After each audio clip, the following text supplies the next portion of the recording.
Hello बच्चों, कैसे हैं आप लोग। तो बेसिकली ये जो आज का लेक्चर है ये कोई रिवीजन लेक्चर नहीं है। ये लेक्चर है क्योंकि आप लोगों ने मैराथन को इतना प्यार दिया, बहुत लोगों ने बहुत अच्छा रिस्पांस आया मुझे इस बार। मतलब बहुत अच्छा लगा इस बार मैराथन लेके। तो जो कि हमने मैराथन लिया था हमारा ओसीएम प्लस बिजनेस स्टडीज का। तो हमने यहाँ पे देखा कि हमारा बिजनेस स्टडीज का तो हो गया। हमने क्या देखा कि हमारा बिजनेस स्टडीज का तो हो गया, यानी कि बिजनेस स्टडीज का हमारा पूरा मैराथन हो गया था। एक चैप्टर बचा हुआ था बिजनेस एनवायरनमेंट का। बट स्टेट बोर्ड के ओसीएम के कुछ चैप्टर्स बचे हुए थे, बराबर। स्टेट बोर्ड के यहाँ पे ओसीएम के कुछ चैप्टर्स बचे हुए थे। तो जैसे कि मैंने आप लोगों से बोला था कि मैं आपको ओसीएम के चैप्टर्स अलग से कराऊंगा, उसी वादे के साथ मैं आया हूँ। और ओसीएम के जो दो चैप्टर्स थे, दो चैप्टर्स मैं अभी आपको यहाँ पे कराऊंगा। ठीक है क्या बेटा? ठीक है बेटा, चलिए without wasting a single minute करते हैं हमारे क्लास को चालू। हमारे जो दो चैप्टर बचे हुए थे उसमें से पहला चैप्टर है तुम्हारा बिजनेस सर्विसेज का, एंड दूसरा जो तुम्हारा चैप्टर है बेटा वो है इमर्जिंग मोड्स ऑफ बिजनेस का। आइए दोनों भी चैप्टर डिस्कस करते हैं, दोनों ही चैप्टर डिस्कस करते हैं। आ जाओ आ जाओ। पहले सारे लोग जितने भी है कमेंट में हेलो अपनी प्रेजेंट ही लगा दो भाई। जितने भी लोग हैं वो अपनी प्रेजेंट ही लगा दो। जितने भी लोग कमेंट में है अपनी प्रेजेंट ही लगा दो भाई। Nature and significance of management, principle of management, ये हमारा हो चुका था। ये हमारा हो चुका था भाई। ये हो चुका था, ये हो चुका था, ये भी हो चुका था हमारा प्रिंसिपल्स ऑफ मैनेजमेंट। अब आते हैं हम लोग नेक्स्ट चैप्टर के ऊपर जो कि हमारा बिजनेस सर्विसेज। हाँ ये बच्चे स्टेट बोर्ड के लिए बहुत ज़्यादा इंपॉर्टेंट चैप्टर है तुम्हारा बिजनेस सर्विसेज जो चैप्टर है ना। ये तुम्हारे स्टेट बोर्ड के लिए बहुत ज़्यादा इंपॉर्टेंट है। मैक्सिमम क्वेश्चन इस चैप्टर से पूछने के चांसेस है। मैक्सिमम क्वेश्चन तुम्हें इस चैप्टर से पूछने के चांसेस है। चलो आ जाओ। तो हमारा जो चैप्टर है वो है बिजनेस सर्विसेज, जो हम यहाँ पे आज की क्लास में डिस्कस करेंगे। आज का ये कोई मैराथन नहीं है, ये जस्ट एक ओसीएम के लिए मैंने अलग से बनाया हुआ है क्लास। ये रिकॉर्ड कर रहा हूँ क्लास। तो ये तुम्हें जो देखने मिल रहा है अभी इस वक्त देखने मिल रहा है रात को 10 बजे के करीब, ठीक है। 10 साढ़े 10 के करीब ये देखने मिलेगा तुम्हें। चलिए करते हैं चालू without wasting a single minute. सबसे पहले मैं बात करूं बिजनेस सर्विसेज की। बिजनेस बेसिकली कौन कौन सी सर्विसेज प्रोवाइड करता है बेटा? बिजनेस बेसिकली कौन कौन सी सर्विस प्रोवाइड करता है बेटा? बिजनेस बेसिकली कौन कौन सी सर्विसेज प्रोवाइड करता है बेटा? सर बिजनेस की बात करें तो बिजनेस बहुत सारी सर्विसेज प्रोवाइड करता है। बिजनेस बहुत सारी सर्विसेज प्रोवाइड करता है। बिजनेस में बहुत सारी सर्विसेज में कुछ सर्विसेज आ गई, लाइक अगर एक बिजनेस चलाना है तो हमें पैसों का लेन देन करना पड़ेगा क्या? क्या एक बिजनेस चलाना है तो हमें पैसों का लेन देन करना पड़ेगा क्या? यस सर, बिजनेस चलाना है तो हमें पैसों का लेन देन करना पड़ेगा, यानी कि बैंकिंग सर्विसेज लगेगी। अगर सर बिजनेस करना है, मैं कोई गुड्स इधर से उधर ले जाना है, मुझे कोई गुड्स इधर से उधर ले जाना है, एक कंट्री से दूसरे कंट्री, एक सिटी से दूसरी सिटी, एक स्टेट से दूसरे स्टेट, तो क्या मुझे ट्रांसपोर्टेशन लगेगा क्या? लगेगा सर। अगर मुझे गुड्स को रिस्क से बचाना है, किससे बचाना है मुझे गुड्स को? रिस्क से बचाना है। तो रिस्क से बचाने के लिए क्या इंश्योरेंस लगेगा क्या? हाँ बेटा इंश्योरेंस भी यहाँ पे लगेगा। इतनी चीजें समझ में आई क्या? उसके बाद सर मेरे पास बहुत सारे गुड्स है सर मेरे पास बहुत सारे गुड्स है सर, मेरे पास स्टॉक में गुड्स है सर, तो मैं इस इतने गुड्स को रखूँ कहाँ सर? तो इस कितने गुड्स को रखने के लिए बेटा वेयर हाउस लगेगा क्या? वेयर हाउस भी लगेगा सर। क्या लगेगा? वेयर हाउस भी यहाँ पे लगेगा। इतनी मेरी बात समझ में आई क्या बेटा? बेटा इतनी मेरी बात समझ में आई क्या? इतनी मेरी बात समझ में आई क्या? चलो आ जाओ, चलो आ जाओ चैप्टर के ऊपर आ जाओ। तो डेफिनेशन की बात करें, दो आदमियों ने दी है। सबसे पहले फिलिप कोटलर भैया ने दी है। फिलिप कोटलर भैया ने दी है, क्या बोलता है? और service is an intangible act. Obvious सी बात है, सर्विस एक टेंजिबल एक्ट है। क्या हम उसको छू नहीं सकते बेटा, ना हम उसको टच कर सकते हैं, ठीक है। हम उसको देख भी नहीं सकते अपनी खुली आंखों से, यानी कि नेकेड आई से हम उसको देख भी नहीं सकते। तो इनटेंजिबल एक्ट ऐसा बोल रहा है। और performance offered by one party to another without transferring the ownership. जहां पे एक पार्टी दूसरे को सर्विस ऑफर कर रही है विदाउट ट्रांसफरिंग द ओनरशिप, यहाँ पे कोई भी ओनरशिप ट्रांसफर हो रही है क्या? कोई भी किसी भी तरीके की ओनरशिप यहाँ पे ट्रांसफर नहीं हो रही है बेटा। उसके बाद अमेरिकन मार्केटिंग एसोसिएशन ने डेफिनेशन दी, सर्विस एक एक्टिविटी है जो बेनिफिट्स और सेटिस्फेक्शन ऑफर करती है sale with the sale of good, ठीक है। उसके बाद आते हैं फीचर्स, बहुत इंपॉर्टेंट है। फीचर्स यहाँ पे बहुत ज्यादा इंपॉर्टेंट है बेटा। फीचर्स यहाँ पे बहुत ज्यादा इंपॉर्टेंट है। आपको ये थोड़ा थोड़ा हल्का हल्का दिख नहीं रहा होगा, थोड़ा सा प्रिंटिंग मिस्टेक हो गया है, ये डिजाइन थोड़ा बीच में आ गया है, ठीक है। मैं आपको एक एक चीज बताते जाता हूँ। सबसे पहले इंटेंजिबिलिटी।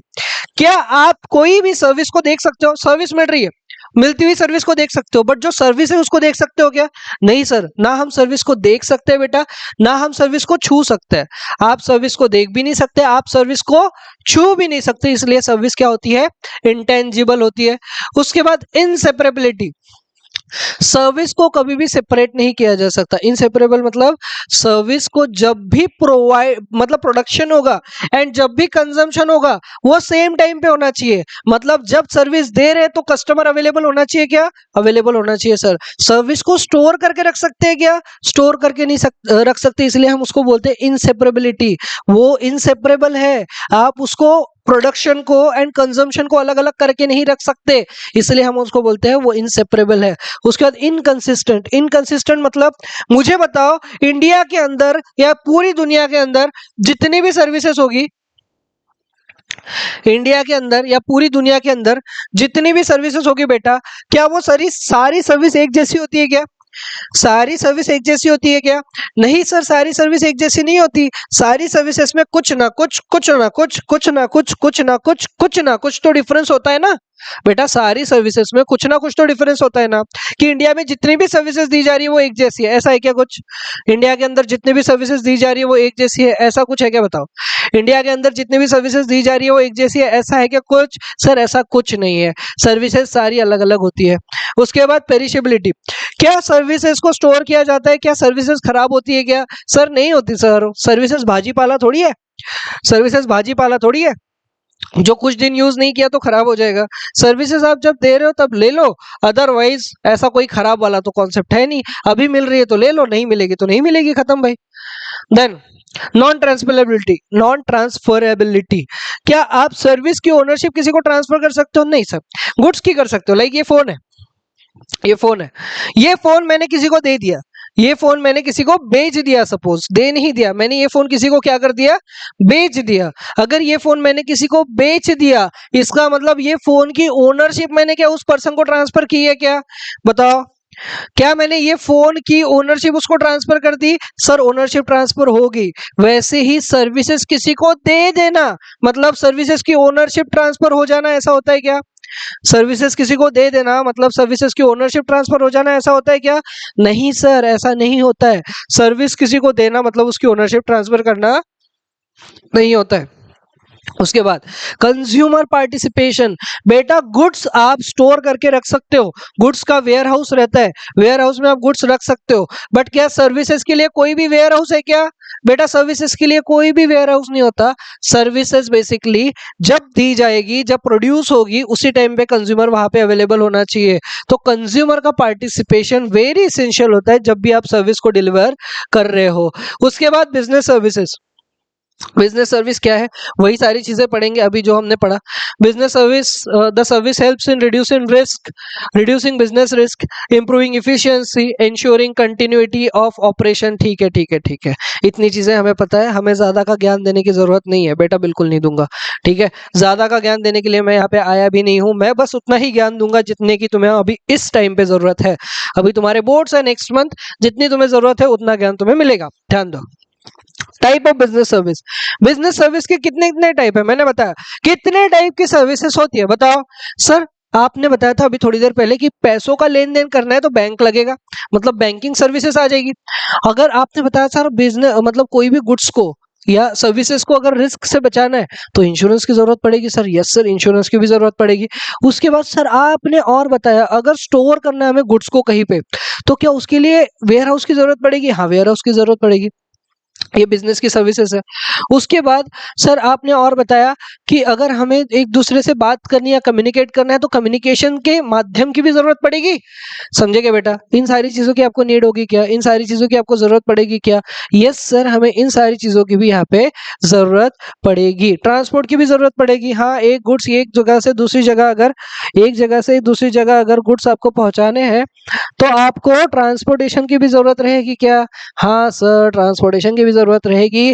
उसके बाद आते हैं हमारा पहला टॉपिक जो कि है बैंक। उसके बाद आते हैं जो कि है हमारा पहला टॉपिक बैंक। बेटा यहां से एकदम क्वेश्चन आता है तुम्हें। सबसे पहले बैंक क्या है सर? बैंक एक फाइनेंशियल इंस्टीट्यूशन है। सबसे पहले बैंक क्या है? बैंक एक फाइनेंशियल इंस्टीट्यूशन है। बैंक का काम है लोगों से लेना एंड लोगों को देना। बैंक का काम क्या है बेटा? लोगों से लेना एंड लोगों को देना। फिर से बैंक का काम क्या है? लोगों से लेना एंड लोगों को देना। क्या बातें कर रहे हो सर? कैसी गंदी गंदी बातें कर रहे हो बेटा? मैं कोई गंदी बात नहीं कर रहा हूँ बेटा, मैं वही बात कर रहा हूँ जो बैंक की डेफिनेशन बोलता है। बैंक लोगों को देता है लोन, लोगों से लेता है deposit, saving deposit, current deposit. Bank लोगों को देता है लोन, लोगों से लेता है डिपॉजिट। बट सर बैंक लोगों को पैसा दे रहा है, लोगों से पैसा ले रहा है, बैंक का खुद का कोई पैसा है क्या? नहीं है। तो बैंक का अगर खुद का कोई पैसा ही नहीं है तो बैंक कमाता कैसे होगा? बैंक का अगर खुद का कोई पैसा ही नहीं है, बैंक कुछ अर्न ही नहीं करती, तो बैंक कमाती कैसे है फिर? अगर बैंक का खुद का पैसा नहीं है तो बैंक अर्न करती है बेटा, लोगों को पैसा देती है ना लोन पे, लोन के ऊपर कुछ कमाती भी होगी ना बेटा। तो जो लोन के ऊपर कमाती है हम उनको इंटरेस्ट बोलते हैं। हम उसको क्या बोलते हैं सर? हम उसको बोलते हैं इंटरेस्ट। और बैंक जो अर्न करती है वो इंटरेस्ट के फॉर्म में पैसा अर्न करती है बेटा। समझे क्या? तो एक बार फिर से, बैंक लोगों को देता है, बैंक लोगों से लेता है एंड कमाता भी है। बैंक लोगों को देता है लोन, लोगों से लेता है डिपॉजिट और कमाता है इंटरेस्ट के फॉर्म में। इतनी चीज समझी क्या? चलो, बैंकिंग रेगुलेशन एक्ट है 1949, याद रख लेना। उसके बाद अब टाइप्स ऑफ बैंक के ऊपर आते हैं बेटा। अब आता है टाइप्स ऑफ बैंक के ऊपर। बैंक के कितने हैं टाइप्स? बैंक के कितने हैं टाइप्स? बैंक के टाइप्स में जो सबसे पहला बैंक का टाइप आता है वो आता है सेंट्रल बैंक। बैंक के टाइप में अगर सबसे पहला कोई टॉपिक आता है तो वो कौन सा आता है बेटा? Central bank. Central bank, central bank. Central bank India की कौन सी है सर? इंडिया की सेंट्रल बैंक है आरबीआई। आरबीआई को हम पापा बोलते हैं। क्या बोलते हैं आरबीआई को? पापा। आरबीआई किसका पापा है? आरबीआई पापा है बाकी बैंकों का। जो इंडिया के अंदर बाकी बैंक है ना, छोटी मोटी bank, commercial banks, cooperative banks, industrial development bank, SIDBI, small industrial development bank, ठीक है, नाबार्ड, ठीक है। तो ये जितने भी बैंक्स है बेटा, इन सब को संभालने वाला कौन है? इन सबको संभालने वाला है sir RBI.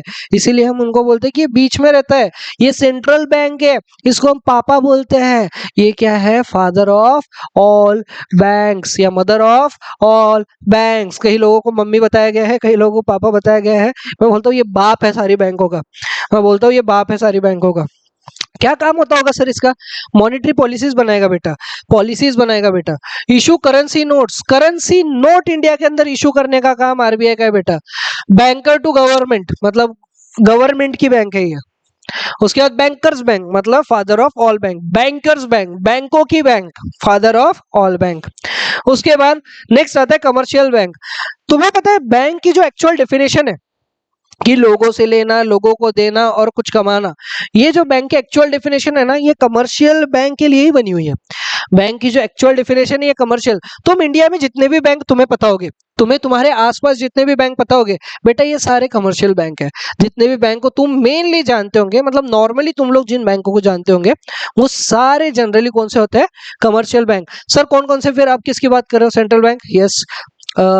SBI, yes. Axis bank, yes. HDFC, yes. ये सारे कौन सा बेटा? ये सारे कौन सा बेटा? ये कौन सा बेटा? ये सारे हमारे कमर्शियल बैंक्स है। Axis bank, yes. अब कमर्शियल बैंक में कुछ बैंक पब्लिक सेक्टर होते हैं, कुछ बैंक प्राइवेट सेक्टर होते हैं, कुछ बैंक पब्लिक सेक्टर होते हैं, कुछ बैंक प्राइवेट सेक्टर होते हैं बेटा, ठीक है। तो पब्लिक सेक्टर में कौन आ गया? एसबीआई आ गया, बैंक ऑफ इंडिया आ गया। प्राइवेट सेक्टर बैंक में, प्राइवेट सेक्टर, अब पब्लिक सेक्टर बैंक मतलब गवर्नमेंट का इन्वॉल्वमेंट, हाँ थोड़ा बहुत गवर्नमेंट का इन्वॉल्वमेंट, थोड़ा बहुत नहीं, ज्यादा गवर्नमेंट का इन्वॉल्वमेंट। प्राइवेट सेक्टर बैंक जो प्राइवेट इंडिविजुअल ने ओपन की होगी, उसमें आते हैं एचडीएफसी, एक्सिस बैंक एंड जो एक दो नाम है और वो सारे। उसके बाद फॉरेन बैंक, फॉरेन में है एचएसबीसी एंड सिटी बैंक, ठीक है। उसके बाद आता है cooperative banks. Cooperative banks basically cooperative society act के अंदर खुलते हैं बेटा, जिनको हम संस्था बोलते हैं ना, संस्था, कि हम कोई तो भी संस्था के साथ जुड़े। ऐसी बैंक्स जो होती है वो कोऑपरेटिव सोसाइटी बैंक्स होती है। ऐसी बैंक होती है वो कोऑपरेटिव मैंने याद नहीं है टाइम। क्यों? हम्म। तो ऐसी बैंक जो होती है वो कोऑपरेटिव सोसाइटी एक्ट के अंदर होती है बेटा। इनको हम संस्था बोलते हैं। ऐसी बैंक जो भी फैसिलिटीज देती है, इंपॉर्टेंट है ये याद रखना। ऐसी बैंक्स जिनको हम संस्था बोलते हैं, ऐसी बैंक जो भी फैसिलिटी देगी बेटा, ऐसी बैंक जो भी फैसिलिटी देगी बेटा। अब इसको लिखने के लिए यहाँ पे था ना थोड़ी देर पहले, पता नहीं कहा गया था। ध्यान दो ध्यान दो ध्यान दो ध्यान दो। ऐसी बैंक्स बेटा, अब तुम्हें दिखना चाहिए बस, बस तुम्हें दिखना चाहिए। अरे यार, सॉरी, क्या हो गया ये? कुछ तो भी गलती होगी मेरे हाथ से। ओ, गरीब लोगों से पैसा मांग रहे भाई, पर मंथ का 150 रुपए दो बोल रहे हैं। हम गरीब है बेटा, हम इनको कहाँ से 150 रुपया दे पर मंथ का? इनको समझना चाहिए किनसे पैसा मांग रहे हैं ये लोग। हमारे पास इतनी पैसे नहीं है बेटा कि हम इनको 150 रुपया दे पाए महीने का। ठीक है, आ जाओ।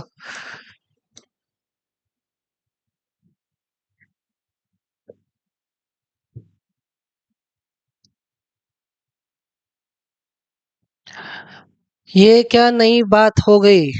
यहाँ पे तो दिख भी नहीं रहा है जो मैं लिख रहा हूँ। ये क्या हो गया भाई?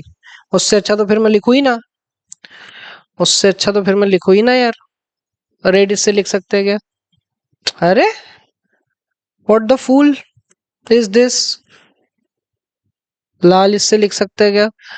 हाँ, लाल दिख जाएगा शायद, लाल दिख जाएगा। ठीक है, ट्रायल एंड एरर करना पड़ रहा है यहाँ पे भी। जीवन में भी वही हो रहा है, यहाँ पे भी वही हो रहा है। ध्यान दो। हम्म। सबसे पहले, कोऑपरेटिव सोसाइटी जो बैंक होती है, कोऑपरेटिव सोसाइटी जो भी बेनिफिट्स देंगी बेटा वो सिर्फ अपने मेंबर्स के लिए होते हैं। अपने मेंबर्स मतलब उनके मेंबर्स, जो भी कोऑपरेटिव सोसाइटी के मेंबर्स रहेंगे, तो बैंक जो भी बेनिफिट्स देगी, यानी कि लोन का बेनिफिट हो गया, क्रेडिट का बेनिफिट हो गया, उसके बाद इंटरेस्ट का बेनिफिट हो गया, ज्यादा इंटरेस्ट मिलता है कोऑपरेटिव सोसाइटी के मेंबर्स को, तो ये उनको बेनिफिट देती है। सबको बेनिफिट देगी क्या? सबको बेनिफिट नहीं देगी। इतनी चीज समझी क्या? ध्यान दो यहाँ पे। इससे अच्छा तो वो वाला ही है, इसको मैं हटा देता हूँ, ऑटोमेशन। ध्यान दो ध्यान दो ध्यान दो। उसके बाद आता है डेवलपमेंट बैंक। उसके बाद कौन सी बैंक आती है सर? उसके बाद आती है डेवलपमेंट बैंक। डेवलपमेंट बैंक जो डेवलपमेंट के लिए क्रेडिट मतलब लोन वगैरह देगी। Provide medium and long term finance, मतलब medium and long term loan देती है, 1 साल से ज्यादा के लिए लोन देती है बेसिकली। एंड इंडस्ट्रियल डेवलपमेंट के लिए देती है। तो इंडस्ट्रियल डेवलपमेंट के कुछ एग्जांपल है, IFCI, industrial financial corporation of India, उसके बाद SFC, उसके बाद MSFC, ये कुछ बैंक्स के नाम है बेटा। उसके बाद एक्सचेंज बैंक। एक्सचेंज बैंक मतलब जो फॉरेन करेंसी को एक्सचेंज करके देती है, जो ऐसी बैंक जो फॉरेन करेंसी को एक्सचेंज करके देती है। तो फॉरेन करेंसी को आरबीआई एक्सचेंज नहीं करके देता क्या सर? फॉरेन करेंसी को आरबीआई एक्सचेंज करके नहीं देता क्या बेटा? आरबीआई ने कुछ ऐसी बैंक्स बनाई है जो आपकी करेंसी को एक्सचेंज करके देगी। ध्यान दो। सबसे पहला है फाइनेंशियल फॉरेन ट्रेड, उसके बाद इशूइंग लेटर ऑफ क्रेडिट, उसके बाद रेमिटेंस, इससे आपको फॉरेन एक्सचेंज मिल जाता है बेटा। मतलब इंडिया की करेंसी को फॉरेन में कन्वर्ट करो, फॉरेन की करेंसी को इंडिया में कन्वर्ट करो, वो सारी बैंक्स। उसके बाद आती है रीजनल रूरल बैंक, जिस जो बेसिकली गवर्नमेंट के अंदर होती है, जिसमें गवर्नमेंट का थोड़ा बहुत हिस्सा होता है, इसको बोलते हैं रीजनल रूरल बैंक। उसको हम बोलते हैं rural and semi urban area में होती है, गांव खेड़े में जो बैंक होती है उसको हम रीजनल रूरल बैंक बोलते हैं, RRBs, है ना। कैपिटल कंट्रीब्यूशन सेंट्रल गवर्नमेंट का 50%, स्टेट गवर्नमेंट का 15% एंड स्पॉन्सर्स बैंक का 35% का शेयर इसमें रहता है। बताओ एक बार, बताओ एक बार, क्या सेंट्रल गवर्नमेंट का कितना? 50%, स्टेट गवर्नमेंट का 15%, और बचा हुआ 35% स्पॉन्सर बैंक का रहेगा। जो बैंक इसको स्पॉन्सर करेगी, जो बैंक इसको सर्विस स्पॉन्सर करेगी, उस बैंक का 35% शेयर इसमें रहता है, उसको बोलेंगे RRBs। उसके बाद आता है सेविंग बैंक। सेविंग बैंक मतलब जहां पे आप डिपॉजिट करते हो, postal saving bank, commercial and cooperative saving bank, जो आपका पैसे को, जो आपका पैसे को नहीं, जो आपके पैसे को सेव करती है अपने पास, उसके ऊपर आपको इंटरेस्ट वगैरह देगी वो। उसके बाद आता है इन्वेस्टमेंट बैंक। इंडिया के अंदर ऐसी बैंक्स भी बनी है जो बेसिकली इन्वेस्टमेंट के लिए बनी है। provide financial advice and assistance to merger and acquisition. They do not deal with the general public. General public के साथ ये डील नहीं करती है, बेसिकली कॉर्पोरेशन वगैरह इनके साथ डील करती है, कंपनीज वगैरह के साथ डील करती है। इनको हम बोलते हैं इनको हम बोलते हैं इन्वेस्टमेंट बैंक। उसके बाद स्पेशलाइज्ड बैंक। बेटा स्पेशलाइज्ड बैंक तुमने सुना होगा। स्पेशलाइज्ड बैंक मतलब जो किसी स्पेशल एक्टिविटी के लिए जन्म लिया है जिन्होंने, जैसे इंडस्ट्रियल बैंक हो गई, जैसे फॉरेन बैंक होगी, ऐसे जिनके नाम ही होता है। जैसे एक एक्सिम बैंक है जो प्रमोट क्या करती है, एक्सपोर्ट एंड इंपोर्ट को प्रमोट करती है ना। हमें एक्सिम से लाइसेंस लेना पड़ता है।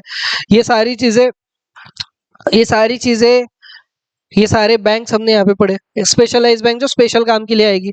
उसके बाद स्मॉल इंडस्ट्रियल डेवलपमेंट बैंक, इसमें सबसे पहला नाम आता है एक्सिम बैंक। उसके बाद आता है small industrial development bank. Small industrial development bank का काम क्या है बेटा, छोटी मोटी इंडस्ट्रीज को लोन देना। उसके बाद national bank of agriculture and rural development, agriculture को एंड रूरल डेवलपमेंट के लिए पैसा देना। ये स्पेशलाइज बैंक है। ये कोई तो भी इंडिया के अंदर जन्म लिया है इन्होंने स्पेशल कामों के लिए। इन्होंने इंडिया के अंदर जन्म लिया है बेटा स्पेशल कामों के लिए, इनको बोलते हैं हम स्पेशलाइज्ड बैंक। इतनी चीजें मेरी समझ में आई क्या, बताओ? इतनी चीजें मेरी समझ में आई क्या? इतनी चीजें मेरी समझ में आई क्या? चलो टाइप्स ऑफ बैंक एक बार फिर से करा देता हूँ, मतलब तुम्हें एग्जाम पॉइंट ऑफ व्यू से याद रहे। एग्जाम पॉइंट ऑफ व्यू से याद रहे। एक सेकंड पानी पी लेता हूँ।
हाँ।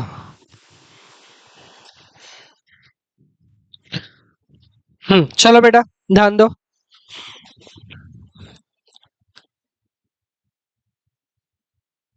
चलो बेटा ध्यान दो। सबसे पहले टाइप्स ऑफ बैंक में हमने सबसे पहली जो बैंक पढ़ी वो पढ़ी सेंट्रल बैंक। सेंट्रल बैंक कौन होती है सर? आरबीआई होती है। आरबीआई बैंकों की बैंक भी बोलते हैं और बाप ऑफ ऑल बैंक भी बोलते हैं, है ना। उसके बाद एक क्या, हाँ, उसके बाद दूसरी बैंक जो हमने पढ़ी वो पढ़ी कमर्शियल बैंक। कमर्शियल बैंक मतलब जो सारी बैंक हम आजू बाजू देखते हैं घर के, उनको हम कमर्शियल बैंक बोलते हैं। सेबी, सॉरी सेबी क्या बोल रहा हूँ मैं, एसबीआई, बैंक ऑफ इंडिया, ये पब्लिक सेक्टर हो गई। उसके बाद प्राइवेट सेक्टर में आ गई एचडीएफसी, एक्सिस वगैरह वगैरह वगैरह। उसके बाद फॉरेन बैंक आ गई। Cooperative society bank, cooperative bank मतलब जो कोऑपरेटिव सोसाइटी एक्ट के अंदर ओपन होती है, जो जो भी फायदा देगी अपने मेंबर्स को देगी, ठीक है, वो होती है कोऑपरेटिव बैंक। उसके बाद उसके बाद डेवलपमेंट बैंक। डेवलपमेंट बैंक जो डेवलपमेंट के लिए आती है। एक्सचेंज बैंक जो फॉरेन एक्सचेंज को प्रमोट करती है। Regional rural bank, regional rural bank मतलब जो छोटे मोटे एरियाज में या रूरल एरियाज में होती है उसको रीजनल बैंक बोलते हैं। उसके बाद central bank, state bank. Regional rural bank में सेंट्रल गवर्नमेंट का जो शेयर रहता है वो रहता है 50% से ज्यादा। स्टेट गवर्नमेंट का जो रहता है वो रहता है 15% से ज्यादा। एंड स्पॉन्सर बैंक का जो शेयर रहेगा वो रहेगा 35% या उससे ज्यादा। उसके बाद आता है सेविंग बैंक। सेविंग बैंक क्या होता है? सेविंग बैंक बेसिकली सेविंग को प्रमोट करने के लिए आती है, जैसे आप अपना सेविंग अकाउंट बना सकते हो, ऐसी बैंक्स। उसके बाद इन्वेस्टमेंट बैंक जो जनरल पब्लिक के लिए नहीं होता, जो कॉर्पोरेशंस के लिए होता है, मर्जर डिमर्जर के लिए आपको एडवाइस देगा, वो सारी इन्वेस्टमेंट बैंक। स्पेशलाइज्ड बैंक जो स्पेशल काम के लिए, उसमें हमने सबसे पहले पढ़ा एग्जिम, जो इंपोर्ट एक्सपोर्ट को प्रमोट करेगी। उसके बाद सिडबी पढ़ा। सिडबी बेसिकली किसके लिए है सर? सर सिडबी है, सिडबी का एक्ट याद रखना 1990। सिडबी है स्मॉल इंडस्ट्रियल डेवलपमेंट, जो छोटी मोटी इंडस्ट्रीज होगी उनके लिए, उनको प्रमोट करने के लिए। देन आता है नबार्ड। नबार्ड क्या है? National agriculture and rural development, ठीक है, national agricultural and rural development के लिए जो आती है, एग्रीकल्चर एंड रूरल डेवलपमेंट की जो बैंक होती है उसको बोलते हैं नबार्ड। उसके बाद आता है new models of bank. New models of bank में दो आते हैं, एक है स्मॉल बैंक, एक आता है पेमेंट बैंक। पेमेंट बैंक एक नया तरीके का बैंक है जिसको हम ऑनलाइन पेमेंट वगैरह के लिए यूज करते हैं बेटा, ऑनलाइन पेमेंट। अब पेमेंट बैंक जो होगा, इसमें एक चीज याद रखने वाली है, पेमेंट बैंक जो होगा, पेमेंट बैंक जो होगा, यहाँ पे आपको मिनिमम कैपिटल लगेगा 100 करोड़। मिनिमम कैपिटल कितना लगेगा? 100 करोड़। 100 करोड़ का आपके पास, 100 करोड़ का आपके पास पैसा होना चाहिए। और जो डिपॉजिट रहेगा, डिपॉजिट रहेगा वो 1 लाख तक का डिपॉजिट एक्सेप्ट करता है पेमेंट बैंक। ये आपको एटीएम फैसिलिटी वगैरह देता है, आरबीआई रिकॉग्नाइज रहता है, लो इनकम ग्रुप के लिए रहेगा। Example India post payment bank, Airtel payment bank तुमने सुना होगा। ये कुछ अच्छे नाम से, ये कुछ अच्छे नाम है ना। उसके बाद स्मॉल बैंक में कौन कौन सी बैंक आ गई बेटा? एमएसएमई को सपोर्ट करती है, inclusion of MSME. They accept deposit, provide loans, they are set up as a private sector public companies regulated by RBI. ये स्मॉल बैंक बेसिकली जो कंपनीज होती है ना वो बनाते हैं, ठीक है। उसके बाद जैसे जना एस एफ बी है, एयू एस एफ बी है, स्मॉल फाइनेंस बैंक। उसके बाद इक्विटास स्मॉल फाइनेंस बैंक, ये तुमने सुना होगा, ये कुछ नाम सुना होगा बेटा, ये है, ठीक है। ये समझे? चलो आगे बढ़ते हैं, ये समझे, चलो आगे बढ़ते हैं। उसके बाद आता है फंक्शंस ऑफ कमर्शियल बैंक। मैंने तुम्हें बता दिया है वैसे फंक्शंस क्या क्या है बेटा कमर्शियल बैंक के, बताओगे क्या? कमर्शियल बैंक के क्या क्या फंक्शंस है, बताओगे क्या?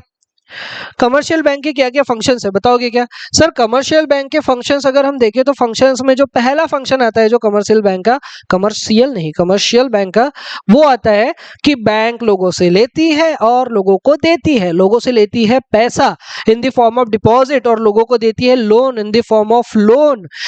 लोगों को देती है पैसा in the form of loan,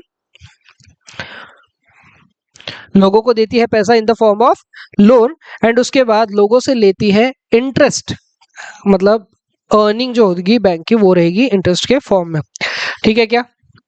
आ जाओ, फंक्शंस क्या क्या है। सबसे पहला primary function and secondary function आता है। प्राइमरी फंक्शन में क्या है सर? प्राइमरी फंक्शन वही चीज मैंने तुम्हें बताया, एक्सेप्ट डिपॉजिट। अब डिपॉजिट में कुछ अलग अलग टाइप के डिपॉजिट होते हैं बेटा। अब ये बेसिकली टाइम डिपॉजिट है। टाइम डिपॉजिट मतलब saving deposit. Saving deposit basically क्या होता है? आप बैंक पे पैसा रखते हो, आप बैंक में पैसा रखते हो, लंबे समय के लिए रखते हो, उस पर इंटरेस्ट आपको ज्यादा मिलता है। इंपॉर्टेंट यहाँ पे दो है, इंपॉर्टेंट यहाँ पे दो है, इसमें बच्चे कंफ्यूज होते हैं। इंपॉर्टेंट यहाँ पे दो है, एक है यहाँ पे फिक्स डिपॉजिट और एक है यहाँ पे रिकरिंग डिपॉजिट। तुम लोगों ने आरडी का नाम सुना होगा, आरडी।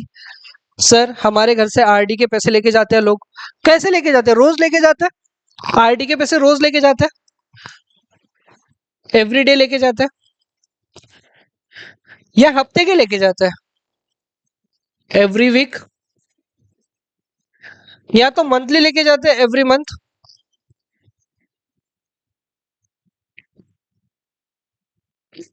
ऐसे लेके जाते हैं क्या, बताओ?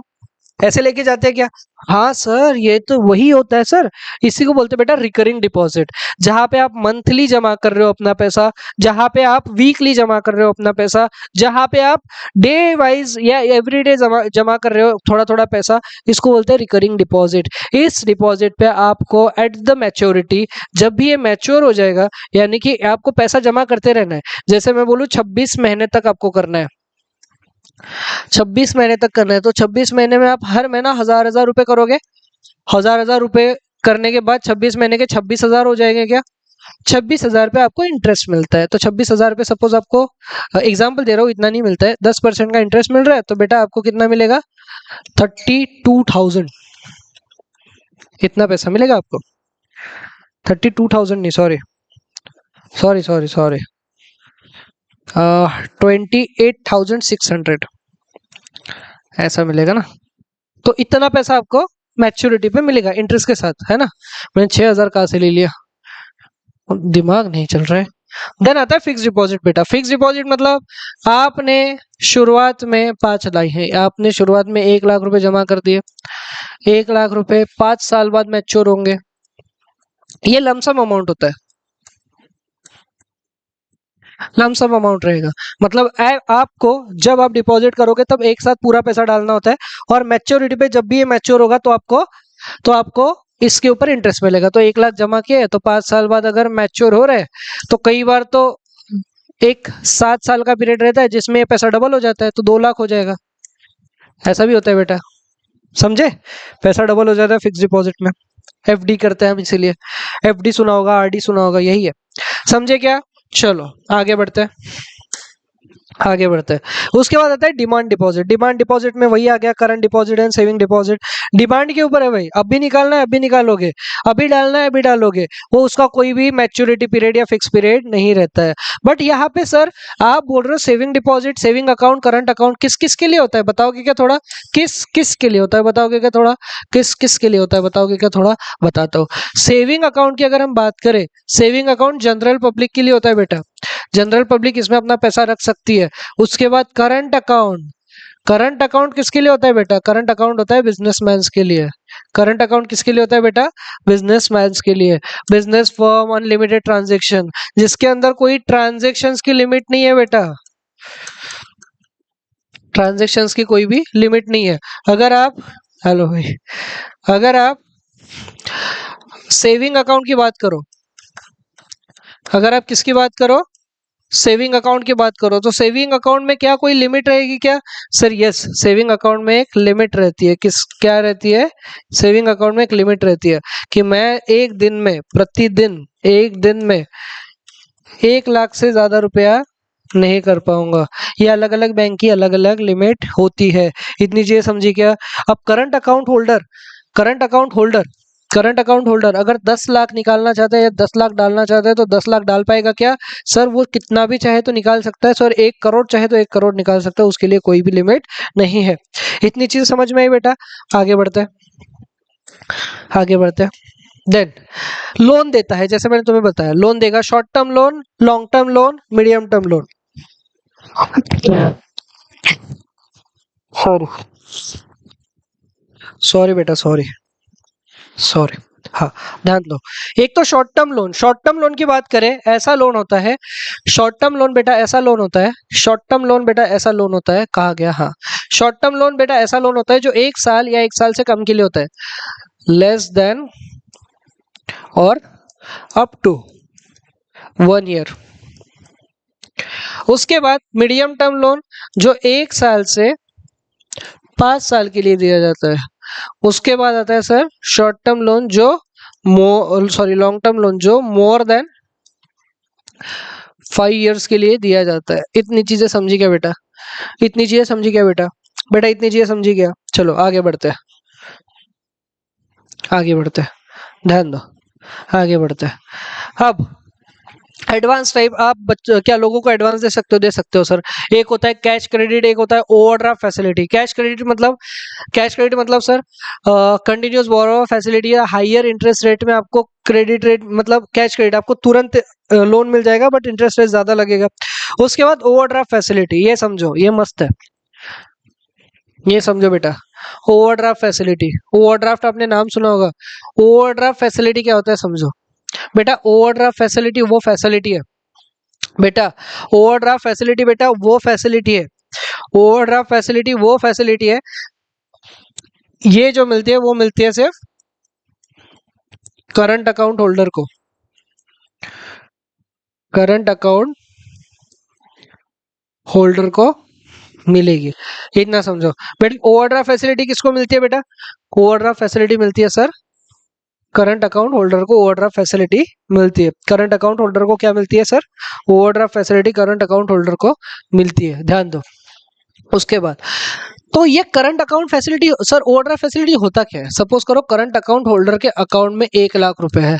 कितने हैं? एग्जाम्पल दे रहा हूं, करंट अकाउंट होल्डर के अकाउंट में कितना रुपया है?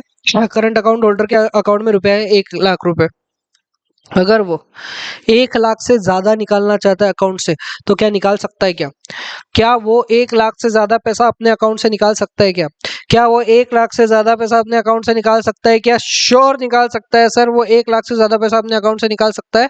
वो चाहे तो 1,50,000 यानी कि 1.5 लाख रुपए अपने अकाउंट से निकाल सकता है। तो सर ये जो 50,000 निकाला, ये जो 50,000 निकाला, ये कहीं ना कहीं लोन नहीं हो गया? मतलब बैंक ने तो उसको लोन दिए जैसा हो गया। हाँ सर, हाँ भाई, हाँ हाँ हाँ हाँ हाँ हाँ बेटा, ये लोन ही हो गया। तो अब बैंक इसके ऊपर इंटरेस्ट चार्ज करेगी। तो सर इंटरेस्ट चार्ज करेगी, आपने बोल तो दिया, बट इंटरेस्ट क्या 1.5 लाख के ऊपर चार्ज करेगी क्या सर? इंटरेस्ट 1.5 लाख के ऊपर चार्ज नहीं होता बेटा। बेटा जितने का लोन बैंक ने आपको दिया है, जितना ओवरड्राफ्ट में आपने ज्यादा ड्राफ्ट किया है, मतलब ज्यादा विड्रॉ किया है, उसके ऊपर इंटरेस्ट लगेगा। इंटरेस्ट लगता है सिर्फ 50,000 पे, ना कि 1.5 लाख रुपए पे। मेरी इतनी बात समझ में आई क्या? मेरी इतनी बात समझ में तुम्हें आई क्या? चलो आगे बढ़ते हैं। अब सेकेंडरी फंक्शंस क्या है सर? एजेंसी, एजेंसी प्रोवाइड करता है बैंक। एजेंसी प्रोवाइड करता है मतलब क्या? बैंक शेयर्स तुम्हें बेच सकता है क्या? बैंक सर शेयर भी बेच सकता है। तो मतलब एज ए एजेंट भी काम करता है बैंक। उसके बाद पेमेंट कलेक्ट करेगा, सैलरी देगा। जैसे सैलरी अकाउंट बनता है ना आपका, सैलरी देना, वो काम करता है। किसी का पोर्टफोलियो मैनेज करना है, वो काम करेगा सर, तो पोर्टफोलियो मैनेजमेंट भी। फंड ट्रांसफर करना है, वो काम करेगा सर, ये एजेंसी जैसा भी काम करता है। उसके बाद डीमैटेरियलाइजेशन यानी कि डीमैट सर्विसेज, मैंने तुम्हें बताया था। क्या बैंक डीमैट सर्विसेज देता है क्या? हाँ सर, बैंक डीमैट सर्विसेज भी देता है सर। उसके बाद फॉरेक्स, फॉरेन एक्सचेंज की सर्विस भी बैंक प्रोवाइड करता है क्या? सर करते हैं सर, कुछ बैंक फॉरेन सर्विसेज भी प्रोवाइड करते हैं सर। तो एक एजेंसी जैसा भी काम करता है। देन यूटिलिटी फंक्शन, क्या ये तुम्हारे लिए कुछ अलग काम भी करते हैं क्या? बताना।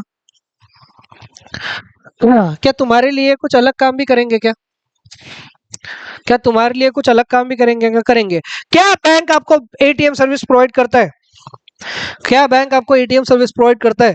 हाँ सर, बैंक हमको ना एटीएम सर्विस भी प्रोवाइड करता है।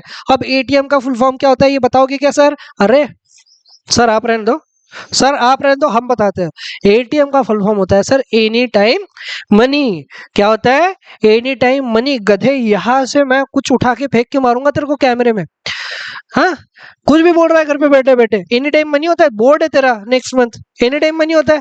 एनी टाइम मनी नहीं होता बेटा, होता है ऑटोमेटेड टेलर मशीन। एग्जाम में एमसीक्यू बन सकता है और बनेगा भी। एटीएम का फुल फॉर्म क्या है? एनी टाइम मनी नहीं होता, एटीएम का फुल फॉर्म होता है ऑटोमेटेड टेलर मशीन, याद रखना। बैंक के कुछ दूसरे काम भी होते हैं, जैसे चेक इशू करना, ठीक है, ड्राफ्ट इशू करना, उसके बाद कमीशन चार्ज करना, वो सारे काम भी होते हैं। उसके बाद लॉकर फैसिलिटी बैंक प्रोवाइड करता है क्या? बोलो, हो गया पेपर? ठीक है। 12:35 या 40 को ऐसा थोड़ा बहुत याद आ रहा था। नहीं नहीं, 40 को दिया था। हाँ, तो लिख लेते हैं, कोई रोकने वाला था तुमको? चलो चलो ध्यान दो। क्या बैंक आपको लॉकर फैसिलिटी प्रोवाइड करता है? यस सर, बैंक हमको लॉकर फैसिलिटी भी प्रोवाइड करता है। क्या बैंक में आप अपना सोना रख सकते हो? क्या रख सकते हो, गिरवी की बात नहीं कर रहा हो। बैंक में सिर्फ आप जमा रख सकते हो अपना सोना। किस लिए? कि घर से चोरी ना हो जाए, तो लॉकर फैसिलिटी प्रोवाइड करता है। उसके बाद सर हमें एक फैसिलिटी प्रोवाइड करता है, जैसे gift cheque, golden coins, gold coins वगैरह, ये भी बैंक प्रोवाइड करता है। हाँ, underwriting services. Underwriting services मैंने इसके पहले के लेक्चर में बहुत अच्छे से समझाया एसपी में, बस मैं यहाँ पे एक उड़ता उड़ता समझा रहा हूँ। अंडर राइटिंग सर्विसेज मतलब क्या होता है, ये मैंने तेजस को यहाँ पे लाके मैंने एक एग्जांपल दिया था, है ना। अंडर राइटिंग सर्विसेज मतलब क्या होता है, जहाँ पे सपोज करो मैंने किसी को गुड्स दिया। अब मैंने जिसको गुड्स दिया है उस पर्सन को मुझे पैसा देना है, बट वो पर्सन बोल रहा है मेरे पास पैसा नहीं है। तो मैंने बोला लिख के दे भाई, तेरे पास पैसा नहीं है तो वो लिख के तो देगा, बट मुझे उसके ऊपर भरोसा होगा क्या? नहीं भाई, ये कल जाके ये ना बोल दे कि मैं, ये मेरी हैंडराइटिंग ही नहीं है, या ये सिग्नेचर मेरी है ही नहीं। तो अगर इसने कल जाके ऐसा बोला, तो इसीलिए हम एक नेगोशिएबल इंस्ट्रूमेंट एक्ट के अंदर हम एक बिल बनवाते हैं। अब वो बिल क्या है, वो पर्सन ने बनाया, ठीक है, मेरा मतलब खुद का नाम लिख दिया, इतना इतना पैसा देना है, एक ड्यू डेट लिख दी। सपोज करो ड्यू डेट लिखी हुई है आज की 17 तारीख है, 20 तारीख की, और मुझे 18 तारीख को पैसों की जरूरत पड़ गई। मुझे किस तारीख को पैसों की जरूरत पड़ गई? मुझे 18 तारीख को पैसों की जरूरत पड़ गई। तो मैं क्या उस पर्सन के पास पैसा मांगने जा सकता हूँ क्या? 18 तारीख को नहीं जा सकते सर। क्यों नहीं जा सकते? क्योंकि आपने खुद ने तारीख लिखी थी, कितनी? 20 तारीख। ड्यू डेट आपने खुद ने डिसाइड की थी, कितनी? 20 तारीख। अगर 20 तारीख ड्यू डेट है, तो आप उस पर्सन के पास पैसा मांगने तब जा सकते हो, या तो 20 तारीख है, या तो 20 तारीख, या तो 20 तारीख चली गई, यानी कि ड्यू डेट पे या तो ड्यू डेट के बाद आप उस पर्सन के पास जा सकते हो, उससे पहले आप उस पर्सन के पास नहीं जा सकते बेटा। इतनी चीज समझ में आई क्या? इतनी चीज समझ में आई क्या? उसी को बोलते हैं underwriting service. But underwriting service bank किस तरीके से प्रोवाइड करता है? तो मैं उस पर्सन के पास तो ड्यू डेट पे जा सकता हूँ, उसके बाद जा सकता हूँ, बट अभी 18 को पैसों की जरूरत पड़ गई, तो मैं किसी और के पास जा सकता हूँ क्या? हाँ, मैं किसी और के पास जा सकता हूँ, मैं बैंक के पास जा सकता हूँ, बैंक को बोल सकता हूँ तुम ये बिल रखो, तुम मुझे पैसा दो।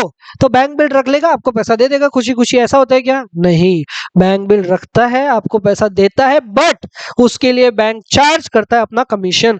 इतनी मेरे को चीज समझ में आई क्या? बताओ, इतनी मेरे को चीज समझ में आई क्या? बताओ। गोल्ड रिलेटेड सर्विसेज भी देता है, buying and selling of gold, advisory service of gold fund वगैरह, ये सर्विसेज भी आपको प्रोवाइड करता है। E banking service, electronic banking service, electronic fund transfer वगैरह ये प्रोवाइड करता है। एटीएम प्रोवाइड करता है, क्रेडिट कार्ड प्रोवाइड करता है, जहां पे आप इंस्टेंट बैंक से लोन ले सकते हो और इजी रीपेमेंट कर सकते हो, ठीक है। उसके बाद डेबिट कार्ड प्रोवाइड करता है, कभी भी जाओ कभी भी निकालो कभी भी डालो पैसा, कभी भी जाओ कभी भी निकालो कभी भी डालो पैसा होता है। उसके बाद ये दो इंपॉर्टेंट चीज है, आरटीजीएस एंड एनईएफटी। आरटीजीएस मतलब रियल टाइम ग्रॉस ट्रांसफर होता है सर। अरे सर, ये हमको आता है। आरटीजीएस मतलब क्या होता है? रियल टाइम ग्रॉस ट्रांसफर या ग्रॉस सेटलमेंट। अभी मैंने सपोज 1 लाख रुपए डाले, तो 1 लाख रुपए दूसरे पर्सन को रियल टाइम में पहुंचने चाहिए, हाँ ना? हाँ ना? सही बोल रहा हूँ ना मैं? बताओ, सही बोल रहा हूँ मैं? नहीं सर, आप सही नहीं बोल रहे हो, आप गलत ले रहे हो। आप अगर आरटीजीएस से पैसा भेजना चाहते हो, तो आपको मिनिमम अमाउंट कितना भेजना पड़ेगा? 2 लाख या उससे ज्यादा भेजना पड़ेगा, तो ही आरटीजीएस होगा।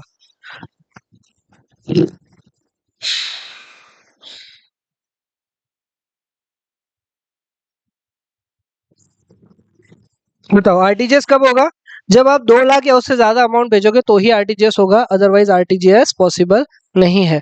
उसके बाद एनईएफटी। सर एनईएफटी भी फिर वही हो गया क्या? सर एनईएफटी वो नहीं होता, एनईएफटी वो नहीं होता। चलो मैं आपको ना इसका थोड़ा टाइम लिमिट बता देता हूँ। रियल टाइम ग्रॉस सेटलमेंट का जो टाइम लिमिट है, वो है वो है सुबह 9 बजे से 3 बजे तक। मतलब इतने टाइम में आप कभी भी कोई भी पैसा डाल सकते हो। उसके बाद मैं एनईएफटी की बात करता हूँ। एनईएफटी का फुल फॉर्म होता है national electronic fund transfer. Sir तो ये भी ऐसा ही है कि अभी पैसा डालो अभी चला जाएगा? बेटा ये ऐसा नहीं है। ये आपका जो पैसा जाता है, ये फिक्स्ड इंटरवल्स में जाता है, फिक्स्ड इंटरवल्स में जाता है। फिक्स्ड इंटरवल्स में जाता है, इसका मतलब क्या? आप अभी पैसा डालोगे, अब इसके कुछ बैंक्स के टाइम है, जैसे एक 9 बजे का टाइम, एक 10:30 बजे का टाइम, फिर 12 बजे का टाइम, फिर नेक्स्ट टाइम 1 बजे का, फिर ऐसे ऐसे अलग अलग वीकडेज के एंड वीकेंड्स के अलग अलग टाइम है बेटा। वीकडेज के अलग अलग वीकेंड्स के टाइम है। तो अभी अगर पैसा डालोगे, तो वो सिर्फ उस टाइम पे जाएगा जो इसका टाइम फिक्स्ड है। मतलब इंटरवल का टाइम अगर 10:30 बजे और तुमने पैसा 9:10 को डाला है, तो 9:10 को आगे वाले के अकाउंट में पहुंचेगा नहीं, आगे वाले के अकाउंट में पहुंचेगा 10:30 बजे। नेक्स्ट टाइम अगर 12 बजे का है, तो और तुमने 10:30 पे डाला है, तुमने अगर 10:31 पे डाला है, तो वो पैसा आगे वाले के अकाउंट में 12 बजे पहुंचेगा, ना कि उस सेम टाइम पे। समझे क्या? समझे क्या बेटा? आगे बढ़ते हैं, चलो आगे बढ़ते हैं। एनईएफटी हो गया, आरटीजीएस हो गया। उसके बाद नेट बैंकिंग, मोबाइल बैंकिंग, जो फोन से ट्रांसफर कर सकते हो एक दूसरे को पैसा। उसका बाद आता है immediate payment services. Immediate payment services का मतलब होता है इंस्टेंट पेमेंट ट्रांसफर, 24/7 की सर्विसेज है। अभी तो यूपीआई वगैरह भी आ गया, तो आप एक बैंक से दूसरे बैंक में तुरंत ट्रांसफर कर सकते हो। इसमें कोई आपको बैंक में जाने की अलग से जरूरत नहीं है बेटा। इसमें कोई आपको बैंक में जाने की अलग से जरूरत नहीं है बेटा। ये इतनी चीजें समझ में आई क्या? इतनी चीजें आपको समझ में आ गई क्या? इतनी चीजें समझ में आ गई। चलो अब इंश्योरेंस का है, 1 मिनट दो, इंश्योरेंस का टॉपिक।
हेलो, हाँ चलो ध्यान दो, ध्यान दो बेटा। ध्यान दो बेटा। चलो इंश्योरेंस की बात करते हैं। सर इंश्योरेंस क्या होता है, बता पाओगे क्या? इंश्योरेंस क्या होता है?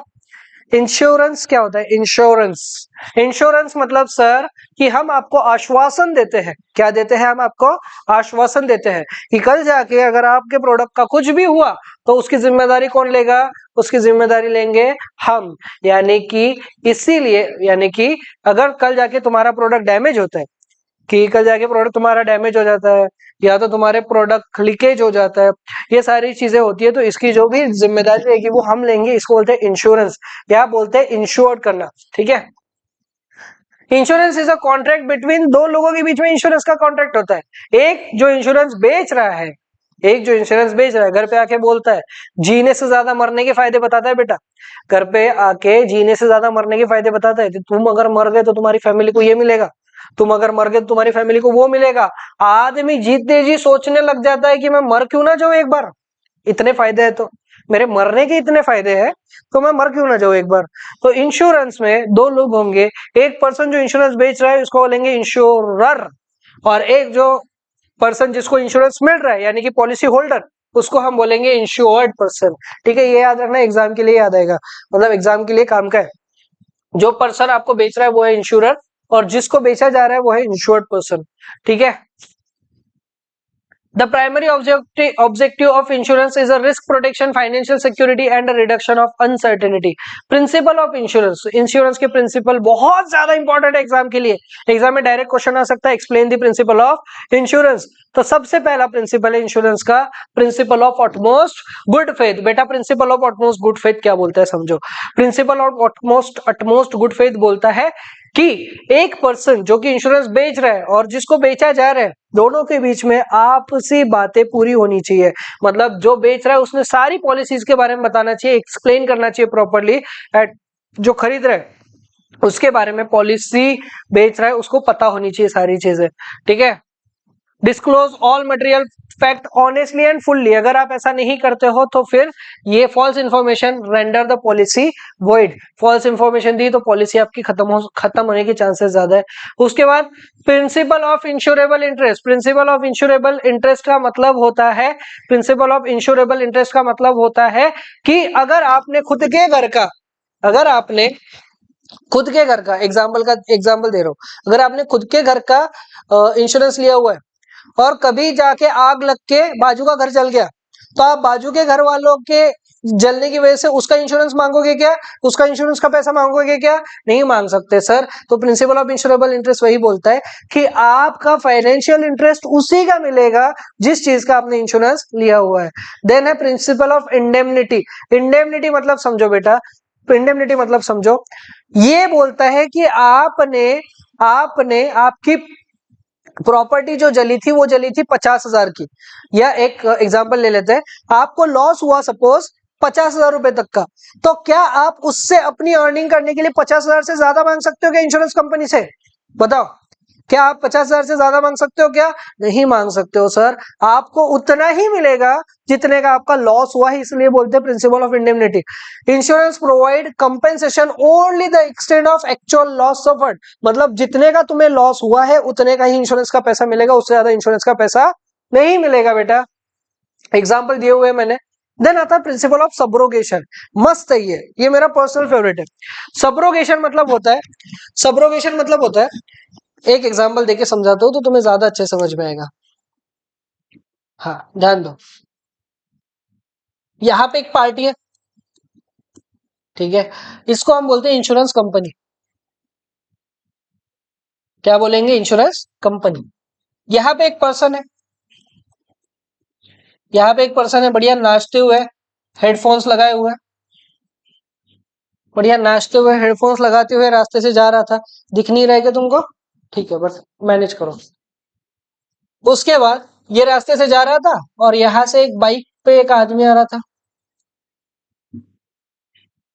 ये बाइक है बेटा, ठीक है, मेरी ड्राइंग पे जाना नहीं, क्योंकि मैं बहुत अच्छी ड्राइंग बनाता हूँ। तो ये बाइक है, इसने क्या किया, एक बाइक पे बैठा था आदमी, बाइक पे एक आदमी बैठा था, अच्छा हाथ भी दिखाने पड़ेंगे ना, हाँ, बाइक पे एक आदमी बैठा था, गाड़ी चला रहा था। बाइक पे एक आदमी बैठा हुआ था, थोड़ा जूम करके देखना तुम यूट्यूब पे तो तुम्हें दिखेगी मेरी कला। तो ये जो आदमी गाड़ी चला रहा था, ये गया गया गया गया और इसको ठोक दिया बेचारे को। इस बेचारे को ठोक दिया बेटा, इस बेचारे को ठोक दिया। अब इस बेचारे को जो ठोका तो इसका पैर टूट गया। इसका क्या टूट गया? पैर टूट गया, लंगड़ा हो गया बेचारा। तो एक पैर इसको है ही नहीं, एक पैर टूट गया। ये गया इंश्योरेंस कंपनी के पास, ये गया। वैसे इस आदमी को पैसा लेना किससे चाहिए था? ये जो हमारा पर्सन है, इस पर्सन को मैं नाम देता हूँ, जो हमारा क्लास में बैठा है ना इस बार, इस वक्त इसका नाम दे देता हूँ। ये पतला सा लड़का है हमारा, सिद्धेश। कौन है? सिद्धेश। सिद्धेश है, सिद्धेश का एक पैर टूट गया। और ये जो गाड़ी वाला है, ये बुलेट है। तो अब बताना तुम लोग कमेंट में, ये बुलेट वाला कौन हो सकता है? ये बुलेट वाला कौन हो सकता है? सर बुलेट वाला तो हमारा एक ही एम नाम से आता है सर, मयंक भैया। ये मयंक गाड़ी चला रहा था और सिद्धेश को ठोक दिया। वैसे सिद्धेश को पैसा मांगना किससे चाहिए था? सर वैसे तो सिद्धेश को पैसा मांगना चाहिए था मयंक से। वैसे तो सिद्धेश को पैसा मांगना किससे चाहिए था? मयंक से।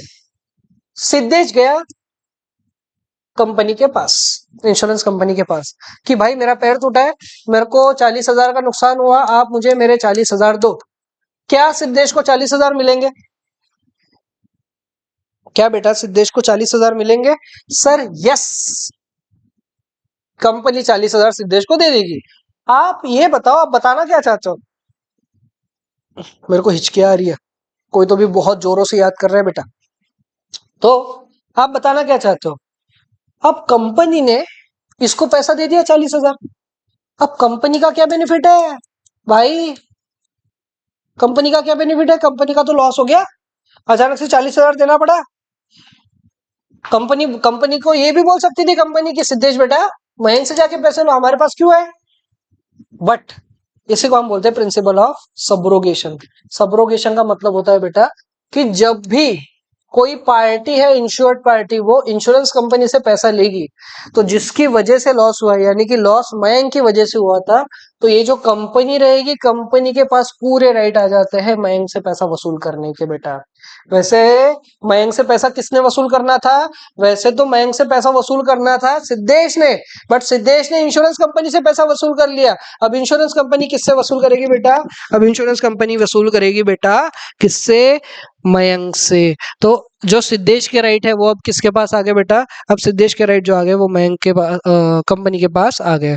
ठीक है, देन आता है प्रिंसिपल ऑफ कंट्रीब्यूशन।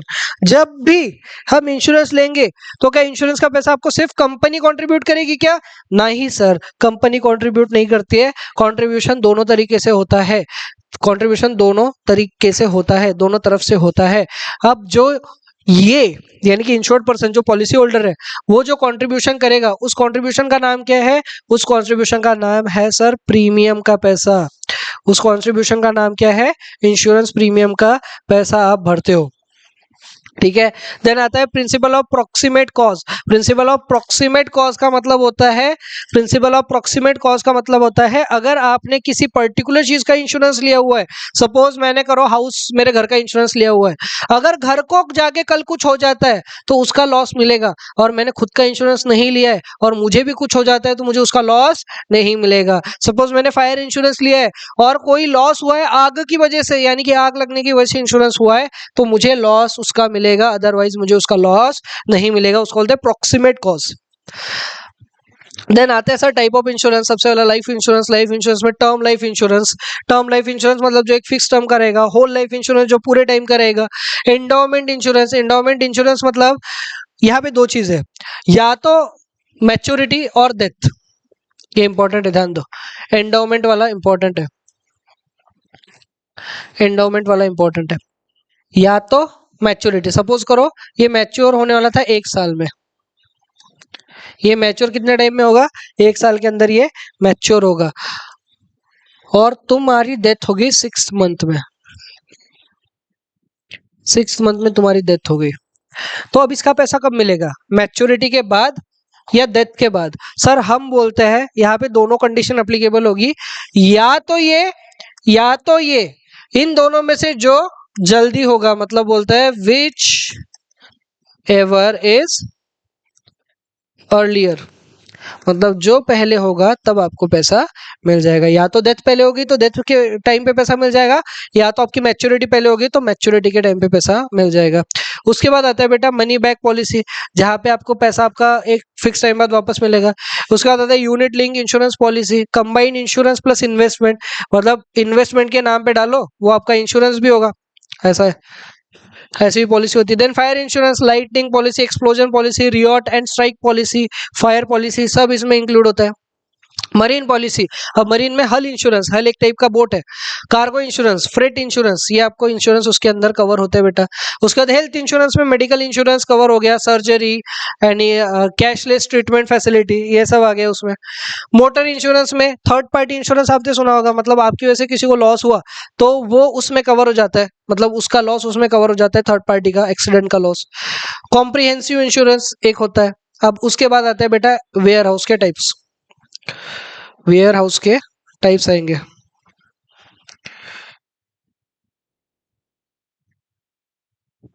चलो, जितने मैंने वेयर हाउस के टाइप्स यहाँ पे लिखाए हैं, जितने मैंने वेयर हाउस के टाइप्स यहाँ पे इस बुक में लिखाए हैं, उतने करके गए तो भी चलता है, उतने करके गए तो भी चलता है। चलो, वेयर हाउस क्या होता है सर? वेयर हाउस क्या होता है सर? एक सेकेंड, हॅलो, माहित नव्हतं, म्हणजे लवकरच येईल. अच्छा, तर घरी नाही येशील आज? हम्म, अच्छा,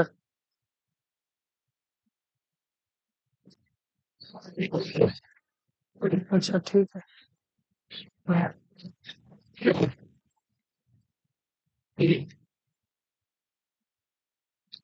चलो बेटा आ जाओ, चलो बच्चे, चलो बच्चे, चलो बच्चे, आ जाओ, आ जाओ, आ जाओ। वेयर हाउस का मीनिंग क्या होता है सर? वेयर हाउस मतलब ऐसी प्लेस जहां पे हम हमारी चीजों को रख सकते हैं लंबे समय तक। वेयर हाउस मतलब स्टोरेज है बेसिकली एक टाइप का, ठीक है। अब वेयर हाउस में कितने टाइप के वेयर हाउस है, अब एक एक समझो, बहुत इंपॉर्टेंट है। एक होता है प्राइवेट वेयर हाउस। बेटा प्राइवेट वेयर हाउस मतलब क्या?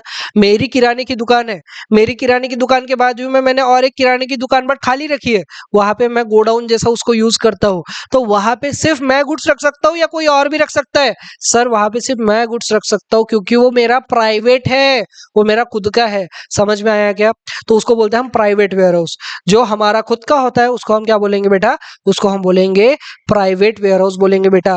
ये समझ में बात आई क्या बेटा? आगे बढ़े क्या बेटा? देन आता है public warehouse. Public warehouse ऐसा वेयर हाउस जहां पे कोई भी रख सकता है, बट आपको गवर्नमेंट से लाइसेंस लेना पड़ेगा। तो क्या डिफरेंस है government warehouse and public warehouse में? सर पब्लिक वेयर हाउस में कोई भी पर्सन अपने गुड्स रख सकता है, बट आपको एक मिनिमम चार्जेस पे करना होता है, ठीक है। गवर्नमेंट वेयर हाउस में सिर्फ गवर्नमेंट के प्रोडक्ट्स रहेंगे, कोई भी अपनी चीजें गवर्नमेंट वेयर हाउस में बेटा नहीं रख सकता, इतना ही डिफरेंस है। देखो, public warehouse is owned by government और प्राइवेट एजेंसीज, तो ये पीपी की तरह हो गया थोड़ा। And provide storage facility to public on rent, मतलब आपको एक रेंट पे करना पड़ेगा। Useful for small trader, low cost and located at convenient place. उसके बाद गवर्नमेंट वेयर हाउस जो 100% गवर्नमेंट का है, वहां पे आपको कोई लाइसेंस की जरूरत नहीं है। ऐसा वेयर हाउस जो एग्रीकल्चर प्रोडक्ट, इसेंशियल कमोडिटीज जो गवर्नमेंट की है वो रखेगा, जैसे एफसीआई रखता है। जैसे वेयर हाउस मतलब ये गवर्नमेंट की चीजें, रोड बनाने वाली चीजें, खाने पीने की चीजें, राशन जिसको बोलते हैं, उसको हम गवर्नमेंट वेयर हाउस बोलते हैं बेटा। उसके बाद आता है cooperative warehouse. Cooperative warehouse मतलब सर कोऑपरेटिव सोसाइटी एक्ट आपने सुना होगा बेटा। कोऑपरेटिव सोसाइटी एक्ट में मेंबर्स होते हैं ना, तो ये जो कोऑपरेटिव वेयर हाउस होता है, ये बेसिकली इनके मेंबर्स के लिए होता है, जो इनके मेंबर्स रहेंगे उनके लिए होता है। Help farmers to avoid distress sale, ठीक है, इनके जो मेंबर्स रहेंगे वेयर हाउस के, उनके लिए ये फैसिलिटी होती है। Then cold storage warehouse. Cold storage warehouse मतलब जहां पे पेरिशेबल गुड्स रहेंगे, जो जल्दी खराब हो जाते हैं, ऐसे गुड्स के लिए जो वेयर हाउस रहता है कोल्ड स्टोरेज। आइसक्रीम हो गया, वेजिटेबल्स हो गए, मीट हो गया, डेयरी प्रोडक्ट्स हो गए ना, फ्रूट्स हो गए, वो सारी चीजें। और यहाँ पे बेटा ये चैप्टर तुम्हारा होता है समाप्त। यहाँ पे ये चैप्टर तुम्हारा होता है समाप्त। पूरा 1 घंटा हमारा इस चैप्टर को लगा है, थोड़ा ज्यादा ही लगा 1 घंटे से। तो इस चैप्टर को टोटल हमारा 1 घंटा या उससे थोड़ा ज्यादा ही टाइम लगा है बेटा, है ना। चलो, मिलता हूँ थोड़ी ही देर में थोड़ी ही देर में मिलता हूँ नेक्स्ट चैप्टर के साथ, जो कि रहेगा तुम्हारा इमर्जिंग मोड्स ऑफ बिजनेस, जो कि रहेगा तुम्हारा इमर्जिंग मोड्स ऑफ बिजनेस। थोड़ी देर में चालू करता हूँ, तब तक के लिए थोड़ा सा आप रेस्ट ले लो।